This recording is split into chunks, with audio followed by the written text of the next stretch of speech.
नमस्कार। आज हम संसद के गलियारों में एक सफर पर निकलेंगे। एक आइडिया से कानून बनने तक का सफर। सोचिए, एक बिल जब पेश होता है तो वो किन किन रास्तों से गुजरता है। कभी वो एक साधारण रास्ते पर चलता है, तो कभी उसे वीआईपी ट्रीटमेंट मिलता है, और जब लोकसभा और राज्यसभा के बीच ट्रैफिक जैम लग जाए तो क्या होता है। आज हम इसी पूरी प्रक्रिया को समझेंगे, विधेयकों के प्रकार से लेकर बजट और संसद की समितियों तक।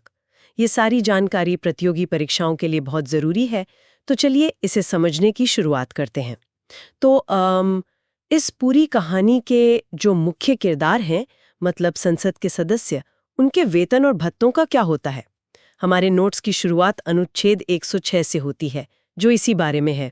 जी, देखिए ये एक दिलचस्प बात है कि संसद के सदस्य अपना वेतन खुद तय करते हैं।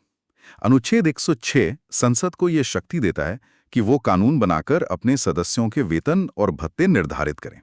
अब जब ये सदस्य कानून बनाने का काम करते हैं, तो वो एक प्रस्ताव के रूप में होता है, जिसे हम विधेयक या बिल कहते हैं। और ये बिल भी कई तरह के होते हैं ना, ऐसा नहीं है कि हर बिल एक ही प्रक्रिया से गुजरता है। सही पकड़ा, बिल्कुल। हमारे संविधान में मुख्य रूप से 4 तरह के विधेयकों का जिक्र है। पहला और सबसे आम है साधारण विधेयक। फिर आते हैं कुछ खास तरह के बिल, जैसे नागरिकता संशोधन विधेयक या फिर संविधान संशोधन विधेयक, जिनसे संविधान में ही बदलाव किया जाता है। और चौथा, जो बहुत महत्वपूर्ण है, वो है वित्तीय विधेयक, जिसका सीधा ताल्लुक पैसे रुपए से होता है। ठीक है, तो शुरुआत साधारण विधेयक से करते हैं, जिसका जिक्र अनुच्छेद 107 में है। जैसा कि नाम से ही लग रहा है, ये आम बिल होते होंगे। हाँ, आप कह सकती हैं। अनुच्छेद 107 के मुताबिक जो भी विधेयक वित्तीय मामलों, मतलब टैक्स, सरकारी खजाने या उधारी से नहीं जुड़े हैं, वे सब साधारण विधेयक हैं। सड़क, शिक्षा, स्वास्थ्य, सुरक्षा, इनसे जुड़े ज्यादातर कानून इसी श्रेणी में आते हैं। अब यहाँ से सफर थोड़ा पेचीदा होता है। मान लीजिए लोकसभा ने एक साधारण विधेयक पास कर दिया, लेकिन राज्यसभा वो सहमत नहीं है। तब तब क्या होगा? यहीं पर अनुच्छेद 108 और संयुक्त बैठक की बात आती है ना? एकदम सही। इसी स्थिति को डेडलॉक या गतिरोध कहते हैं। और इस गतिरोध को तोड़ने के लिए संविधान ने एक रास्ता बनाया है, संयुक्त बैठक का। ये 3 स्थितियों में हो सकता है। पहली, जब दूसरा सदन बिल को सीधे सीधे खारिज कर दे। दूसरी, जब दूसरा सदन बिल में कुछ ऐसे बदलाव सुझाएं जो पहले सदन को मंजूर ना हो। और तीसरी स्थिति वो ये कि जब दूसरे सदन में बिल पहुंचे 6 महीने से ज्यादा हो जाएं और वो उस पर कोई फैसला ना ले।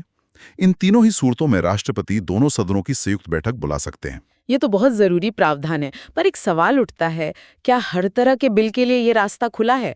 मान लीजिए संविधान संशोधन जैसे बड़े बिल पर गतिरोध हो जाए तो? बहुत अच्छा सवाल है, और यहीं से परीक्षा में प्रश्न बनते हैं। संयुक्त बैठक का ये फ्लाईओवर सिर्फ साधारण विधेयकों और कुछ वित्तीय विधेयकों के लिए ही है। ये रास्ता धन विधेयक यानी मनी बिल और संविधान संशोधन विधेयक के लिए पूरी तरह बंद है। पर ऐसा क्यों? इनके लिए ये रास्ता क्यों बंद है?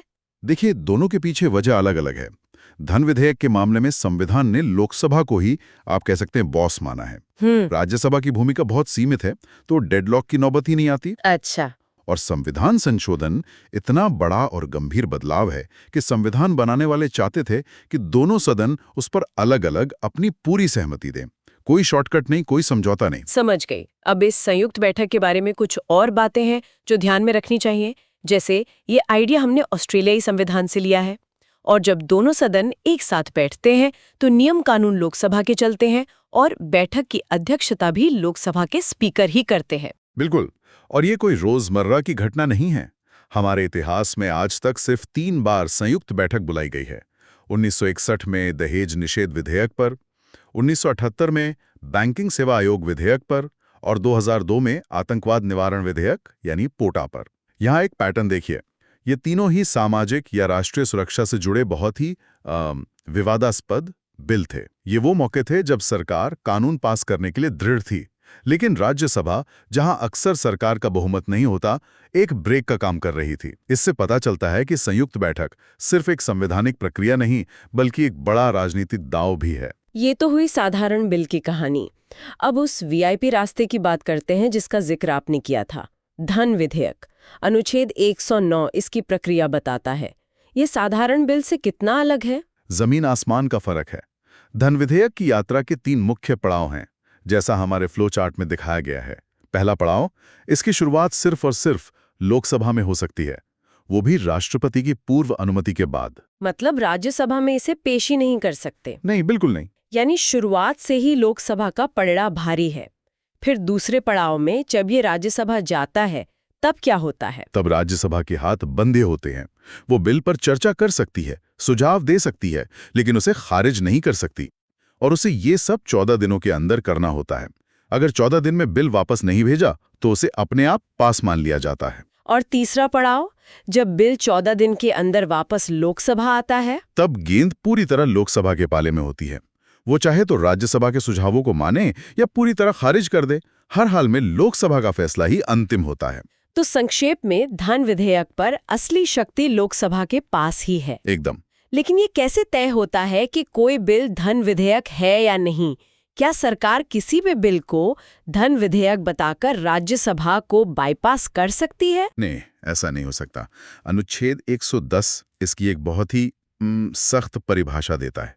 मोटे तौर पर अगर कोई बिल सिर्फ और सिर्फ सरकार की कमाई जैसे टैक्स लगाना या हटाना, उधारी या भारत के खजाने यानी संचित निधि से पैसे निकालने या डालने से जुड़ा है, तो ही वो धन विधेयक कहलाएगा। इसमें कोई और मिलावट नहीं हो सकती। अच्छा, मतलब टैक्स के साथ कोई और सामान्य कानून का प्रावधान जोड़ दिया तो वो धन विधेयक नहीं रहेगा। बिल्कुल सही। और ये आखिरी फैसला कौन लेता है? ये सबसे महत्वपूर्ण तथ्य है।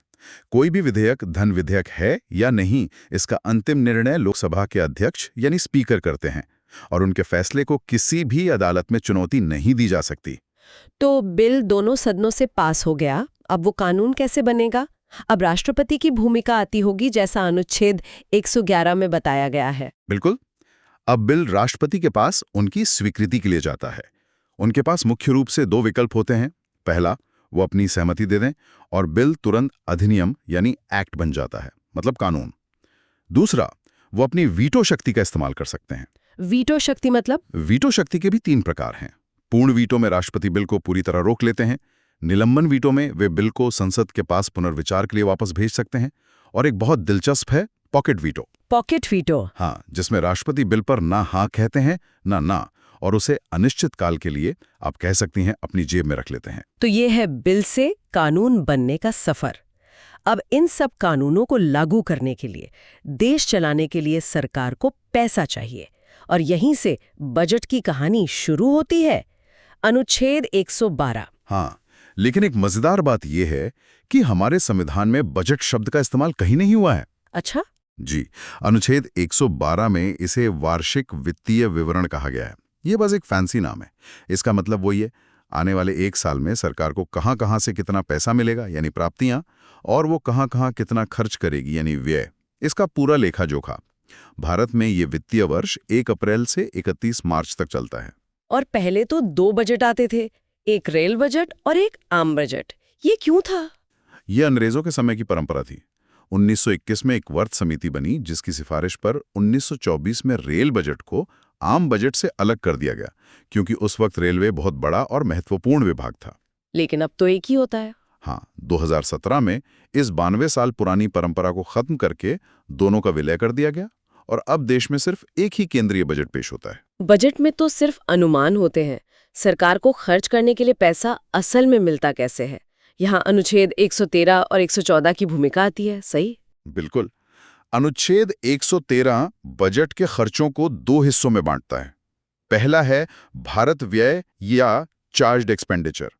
सोचिए, ये ऐसे खर्चे हैं जिन्हें संविधान ने नॉन नेगोशिएबल बना दिया है, जैसे राष्ट्रपति या सुप्रीम कोर्ट के जजों का वेतन। अच्छा, ताकि इन महत्वपूर्ण पदों को राजनीतिक दबाव से मुक्त रखा जाए। एकदम सही।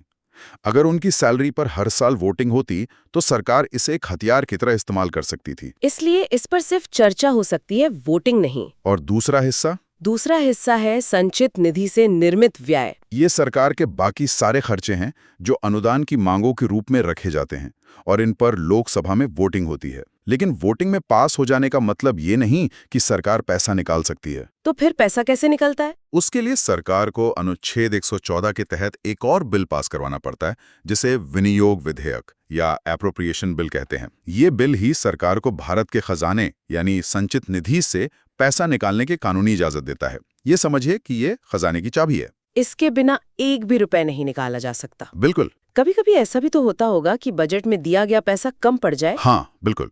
और उसके लिए भी संविधान में व्यवस्था है।